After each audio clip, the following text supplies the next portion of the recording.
masa-masa kecil dulu masih ingat Pak. Saya masih seumuran ini masih ingat ya. Dulu ngapain saya masih ingat. Jadi waktu berlalu begitu cepat, tanpa terasa tiba-tiba kita sudah jadi seperti ini. Banyak di antara kita, tetangga-tetangga, mungkin kerabat kita, ahli keluarga kita, yang dulunya masih sama-sama dengan kita ini sekarang sudah mendahului kita. Maka hadirin yang dirahmati Allah Subhanahu wa taala, begitulah. Memang kehidupan dunia seperti itu. Jadi patah tumbuh hilang berganti. Yang satu tumbuh, yang satu berganti. Sehingga ulama tamsil ini perumpamaan kehidupan dunia ini adalah seperti seorang pemuda yang dikejar seekor harimau. Jadi yang takutnya pemuda ini dikejar oleh harimau, kemudian pemuda ini terperosok ke dalam sumur. Terperosok ke dalam sumur, tidak sampai jatuh ke bawah, dia gandolan sama akar pohon gitu ya. Jadi di akar pohon ini dia bergelayutan gitu. Di atasnya ada harimau, di bawahnya ada ular berbisa. Kemudian yang di tempat dia bergelantungan ini dimakan sama tikus hitam dan putih. Inilah tamsil kehidupan dunia ini yang sementara. Jadi di atas itu perumpamaannya adalah malaikat maut yang siap mengincar kita ini. Dan pasti mau dan tidak mau nih, pasti kita ketemu dengan malaikat maut, pasti kita jumpai. Dan di bawah ini adalah ular, perumpamanya adalah pasti kita masuk liang kubur. Kemudian tali yang kita pegang ini digerogoti oleh tikus hitam dan putih ini adalah perumpamaan siang dan malam. Lama-lama putus juga tali ini. Ketemu juga kita sama harimau, masuk juga kita dalam kubur, ketemu dengan ular. Nah pada saat yang genting seperti itu, kita bergelantungan di akar ini, meneteslah madu dari atas terkena di sebelah bibir kita ini. Kemudian kita jilatnya. Kita jilat terasa manis. Manisnya madu ini bisa melalaikan kita bahwasanya kita sekarang keadaan lagi genting. Di atas ada harimau, di bawah pasti masuk kubur. Malaikat maut pasti datang, pasti kita masuk kubur. Kita dilalaikan dengan madu yang hanya setetes ini. Maka itulah hadirin dan rahmat Allah perumpamaan dunia ini. Sehingga Allah Subhanahu wa taala berfirman di dalam surat Al-An'am itu, surat yang ke-32 ya Pak Ustaz kalau nggak salah. Wa mal hayatud dunya illa laibu wa lahu wala darul akhiratu khairul lil ladzina yattaqun afala taqilun. Tidaklah kehidupan dunia ini adalah permainan dan senda gurau saja. Wala darul akhiratu khairul lil ladzina yattaqun. Dan kehidupan akhirat ini adalah tempat yang paling baik. Apalah taqilun. Apa kita tidak berpikir sana. Maka hadirin yang dirahmati Allah Subhanahu wa taala, mau tidak mau, suka tidak suka, siap tidak siap, kita ini pasti berangkat ya. Pasti berangkat. Kullu nafsin dha'iqatul maut. Pasti berangkat. Mau nggak mau pasti berangkat. Idza jaa ajaluhum la yasta'khiruna sa'ata wa la yastaqdimun. Kalau maut sudah datang, nggak bisa diundur, nggak bisa majukan. Bahkan kalau kita ini berlindung di balik benteng yang tinggi, mungkin di laut yang paling dalam, kalau sudah datang aja. Di dalam surat Al-Jumu'ah ini, surat yang ke-62 ayat yang ke-8. Qul innal mauta ladzi tafiruna minhu. Katakanlah jika kematian itu sudah mendatangi kita. Tafiruna minhu fa innahu mulaqikum. Terus ini Pak Ustaz. Sumadraduna ila alimil ghaibi wasyahadah. Kemudian kita dikembalikan kepada Allah Zat yang menguasai yang gaib dan yang nyata. Paniyabbikum bima kuntum ta'malun. Kemudian kita akan ditanya apa saja yang kita perbuat di dunia ini. Dunia sementara, akhirat selamanya. Orang kaya mati, orang miskin mati, raja-raja mati, rakyat biasa mati. Maka hadirin yang dirahmati Allah Subhanahu wa taala, ternyata bukan matinya kita yang jadi masalah. Semua orang akan mengalaminya. Yang jadi masalah itu siap tidak ini. Karena mau nggak mau kita pasti berangkat ini kan. Maka hadirin yang berhormat Allah Subhanahu wa taala, yang penting kita di akhir kehidupan kita itu bisa mengatakan la ilaha illallah husnul khotimah. Oleh sebab itu ada dalam kesempatan kali ini kita ada 3 amalan penting yang perlu kita ketahui dan kita amalkan agar di akhir hayat kita itu bisa husnul khotimah, akhir yang baik ya. Yang pertama ini harus istiqomah dalam ketaatan. Jadi istiqomah ini memang gampang diucapkan, tapi berat dilaksanakan. Istiqomah berat, yang ringan istirahat. Maka hadirin yang dirahmati Allah Subhanahu wa taala, secara arti bahasa istiqomah ini kan terdiri dari 2 kata. Koma yang artinya menegakkan, meluruskan, menyempurnakan, sama ista. Ista ini adalah suatu perbuatan yang diupayakan betul-betul, diupayakan sekuat tenaga untuk menegakkan sesuatu yang lurus, dalam hal ini untuk agama. Jadi kalau kita ngomong sulit istiqomah, memang sulit dan harus diusahakan ini Pak. Sholat subuh kadang sholat subuh, kadang enggak sholat subuh ke masjid ya.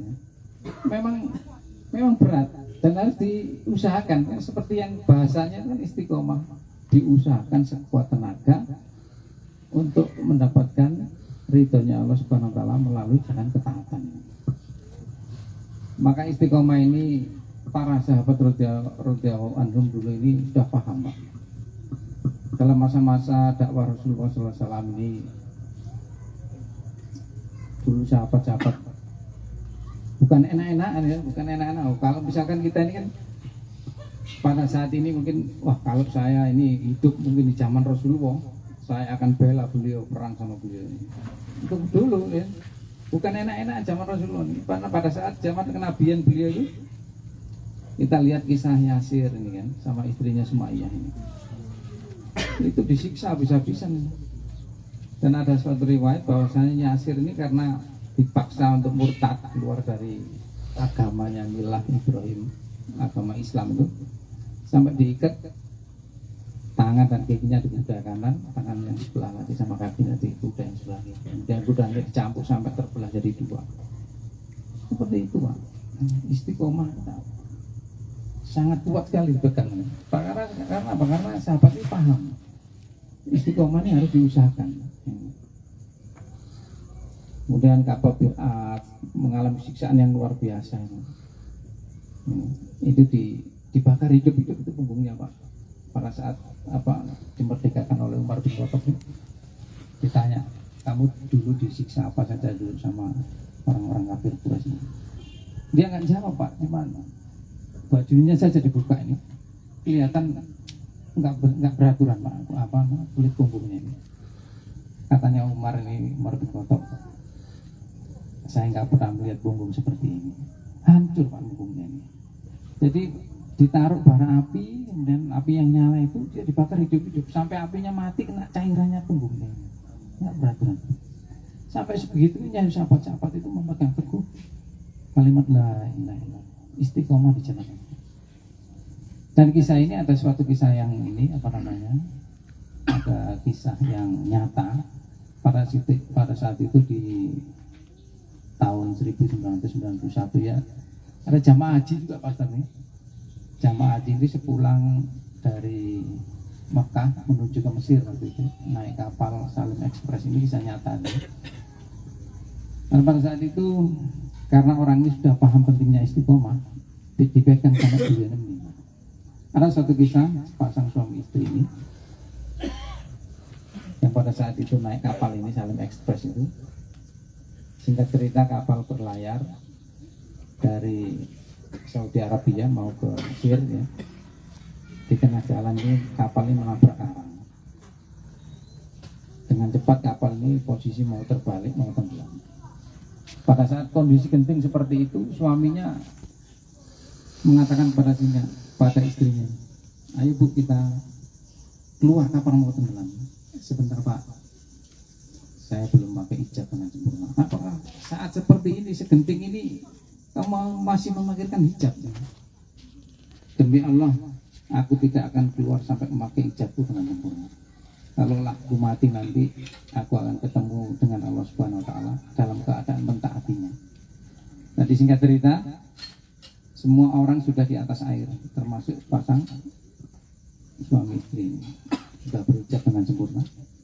Kemudian di selama tenggelamnya ini, si suami ditanya kepada si istrinya, si suami ditanya oleh istrinya, wahai suamiku, bersumpahlah atas nama Allah, apakah engkau ridho kepada aku? Kemudian suaminya tidak menjawab, hanya menangis saja ini. Suaminya menangis, kemudian istrinya bertanya lagi, wahai suamiku, katakan, bersumpahlah dengan nama Allah, karena aku ingin mendengarnya untuk yang terakhir. Kemudian dengan menangis si suami mengucapkan, demi Allah aku ridho padamu. Setelah itu gantian istrinya yang menangis di atas laut ini ya. Kemudian setelah menangis itu sambil istrinya terus mengucapkan kata-kata asyhadu alla ilaha illallah wa asyhadu anna muhammadar rasulullah, terus diulang-ulang sampai tenggelam. Dengan tenggelamnya itu suaminya berdoa kepada Allah, ya Allah, pertemukanlah aku dengan istriku nanti di dalam surganya Allah Subhanahu wa Ta'ala. Paham Pak? Istiqomah ini harus diusahakan sebuah tenaga. Kadang iman memang naik, kadang turun ya. Tapi harus diusahakan kita itu dalam ketaatan. Sekarang kita evaluasi diri kita masing-masing sejauh mana ya. Sejauh mana tingkat urgensitas pekerjaan kita atau aktivitas kita sehingga kita ini melalaikan dari mengingat Allah Subhanahu wa Ta'ala. Saya lihat ini masjid kalau subuh ya, ini 2 sahab paling banyak. Dulu katanya mau berjihad ini ya. Tetapi sholat subuh saja sunnah-sunnah yang dulu baginda lakukan kita tidak lakukan. Termasuk yang ngomong ini ya, ini ibarat apa namanya, kita itu menendang bola ke tembok, mantul ke kita sendiri. Jadi kita niatkan semuanya adalah untuk islah diri lah, istilahnya memperbaiki diri kita masing-masing. Bukan niat saya untuk memperbaiki teman-teman semua, tapi kita niat islah diri kita masing-masing. Yang pertama, istiqomah dalam ketaatan. Oleh sebab itu Allah Subhanahu wa Ta'ala turunkan ayat, innal ladzina qalu rabbuna Allah. Sesungguhnya orang-orang yang mengatakan qalu rabbuna Allah, Allah ini Tuhannya, sumastaqamu, kemudian beristiqomah, tatanazzalu alaihimul malaikatu alla takhafu wa la tahzanu. Akan diturunkan malaikat-malaikat menjaga, alla takhafu wa la tahzanu, jangan takut dan jangan bersedih. Nahnu awliya'ukum fil hayati dunya wal akhirah walahum fiha ma tasbi'ukum walahum fiha ma tad'un. Jadi hadirin dan dirahmati Allah Subhanahu wa Ta'ala, pertama agar kita husnul khotimah di saat akhir hayat kita, pertama harus istiqomah dalam ketaatan. Betul-betul kita usahakan, bukan hanya lip service saja, di mulut saja. Insya Allah bisa lah, insya Allah bisa. Kalau kita tanamkan dalam hati kita itu bahwa istiqomah harus diusahakan dalam kebaikan, pasti nanti insya Allah kita usahakan lah ya. Insya Allah. Kemudian yang kedua, segera bertaubat dan perbanyak istighfar. Karena manusia ini memang lemah ya, manusia ini lemah. Sebagaimana yang Rasulullah SAW sabdakan ini, al-insan makanul kotok wanisyan. Manusia ini tempatnya salah dan lupa. Ya. Oleh sebab itu, kalau kita merasa saya ini gak salah, ini perbuatan ini salah, ya. Baik salah sama hablum minanas maupun hablum minallah, ini terasa sebenarnya dalam hati kecil kan. terasa. Oleh sebab itu segera kita bertaubat, beristighfar kepada Allah Subhanahu wa taala. Selama masih ada kesempatan. Kenapa? Karena umur kita kan nggak tahu ini. Itu bukan nomor, kalau seperti arisan itu nomor urut ya, 1, 2, siapa. Tapi ini umur ini seperti arisan tapi dikocok ini, siapa yang keluar berangkat duluan ya. Jadi hadirin dan rahmat Allah Subhanahu wa taala. Jadi kalau membuat suatu kesalahan segera bertaubat dan beristighfar. Ya. Selama masih ada kesempatan ya. Rasulullah SAW ini bersabda, istighfar malam yudhurfir. Beristighfarlah sebelum ini nyawa ini sampai di tenggorokan ini. Ya. Karena kalau sampai di tenggorokan ini sudah tertutup ini, pintu taubat sudah tertutup. Karena apa? Karena sudah dilihatkan ini, nanti jatamu ke sana, jatamu ke sana. Sampai di tenggorokan itu mumpung masih ada kesempatan langsung segera Pak. Kalau tahu ini salah kayaknya saya ini, langsung segera beristighfar. Pada suatu ketika ada suatu kisah pada zaman Khalifah Amirul Mukminin Utsman bin Affan. Pada saat suatu ketika beliau ini dalam perjalanan safar beserta rombongannya itu, beliau ini melewati suatu pekuburan. Kemudian beliau berhenti. Beliau ini menangis seperti anak kecil.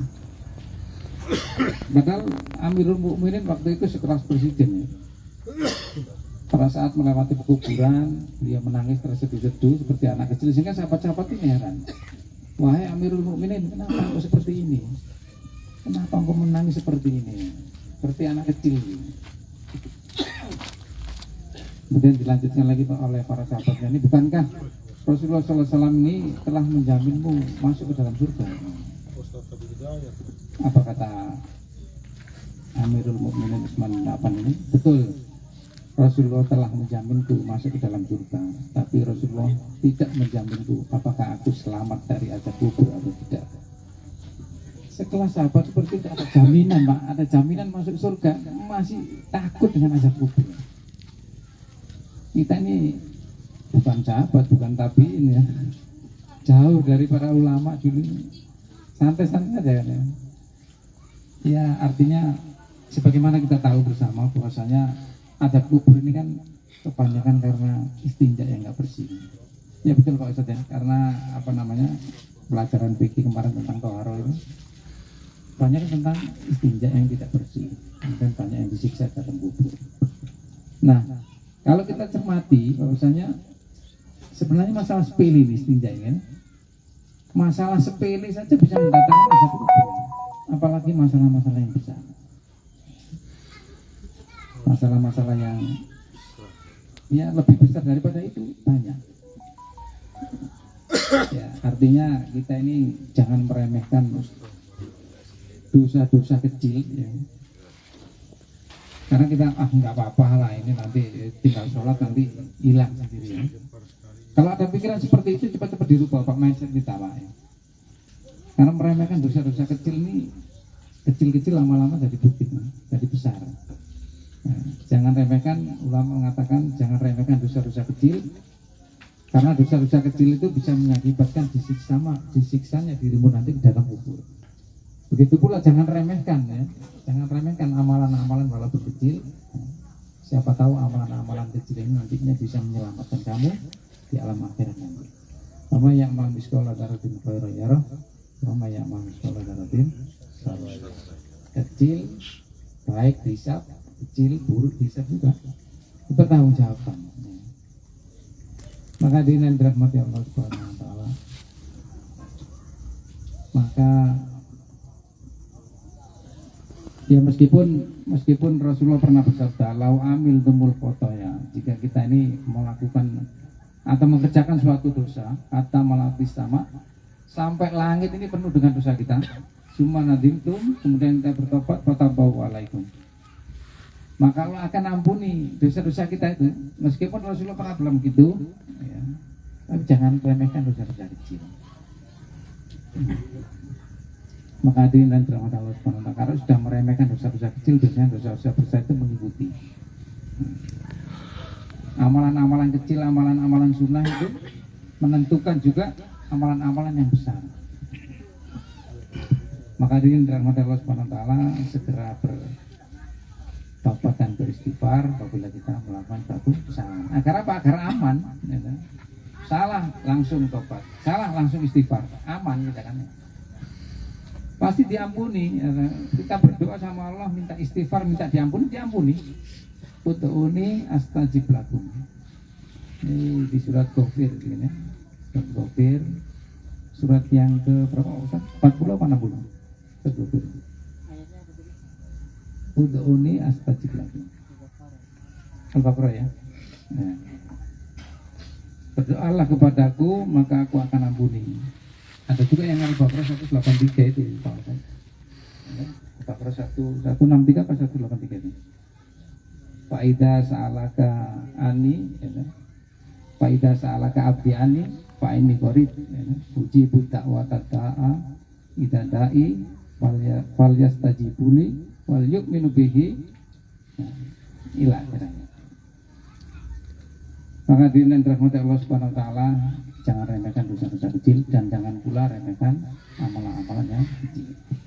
Yang ketiga adalah segera berdoa. Karena dengan doa ini yang ditakdirkan kita untuk menerima sesuatu yang buruk itu bisa berubah. Takdir kita apabila kita ditakdirkan suatu keburukan, kemudian kita berdoa minta kebaikan, maka itu bisa dirubah jadi kebaikan.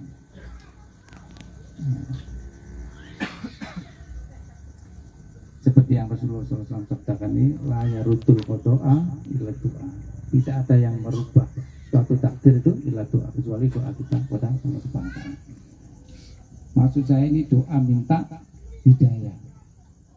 Doa minta hidayah sangat penting sekali, Pak. Karena apa?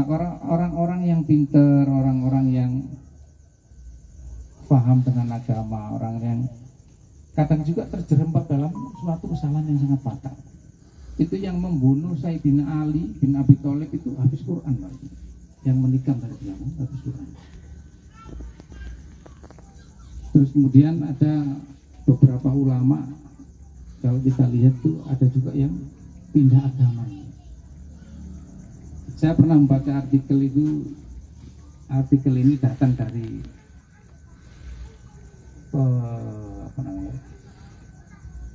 perawat jenazah ya, ini di suatu rumah sakit. Itu beliau ini pernah mengambil sampling dari 1000